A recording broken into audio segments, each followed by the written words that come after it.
Ssenarinin avtoru ve prodüser John Hughes. Rejissörü Chris Columbus. Beni bela bollu koyup. Hani men bir tökülem nirede? Hey, namı çalınan yağ vuran adam var mı? Şeyle yağ çalınacak olsan Florida gitmek ne meğeri? Oy men koyuna kapırcığa men desem benden yönü güney yanasım geliyor. Olmaz. Kışına Florida'da sen renkin kartın her çıkar. Özünün güney yanıp bilmeceğini bilip olsana bak yeni ödeye. Serev yüzü menekten ne olur? Hani içmeğini beter. Düşüğün arlığı bile tayyarlanır. Geç de yatıver. Rekkiye köyden saylayananaydı ya. Sonluktan 200 açko topluya. Ben kış şovunu 4700 açko topladım. Enni yere de 200 açko kutlayan. Oğlum sen zatlardan yarlaştırdın mı? Ova. Ova. Kemin oya neler nehirne? Ova.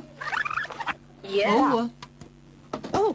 Sana pinon okumamın neymi öğrendi biliyor musun? Ben bilip göreyim. Donald'ın şıkkığı da. Bilmedim. Suda oynamak için ellerine vuracağım. Katı oğul. Yönün emçini Florida açacak boylarına ama da ben asla düşünemem. Florida'da arça yok. Köyevin temen yok. Arça nereden yardımı çıkıyor? Arçası da mı bayramçılık olurmayacak?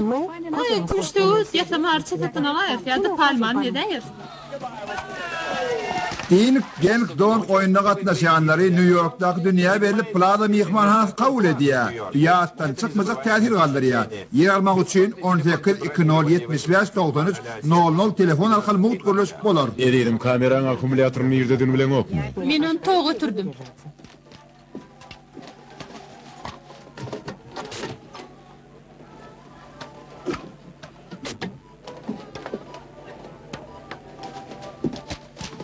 Altan bunu ne ahir var ya? Öğren koy.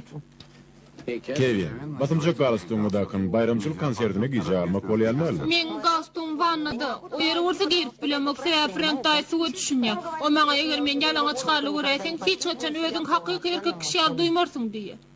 O nemçi beydit kara. O yöne değişendir. Sen hiç daha da teretmedi galstungarla gönül çıktı gaydı ver.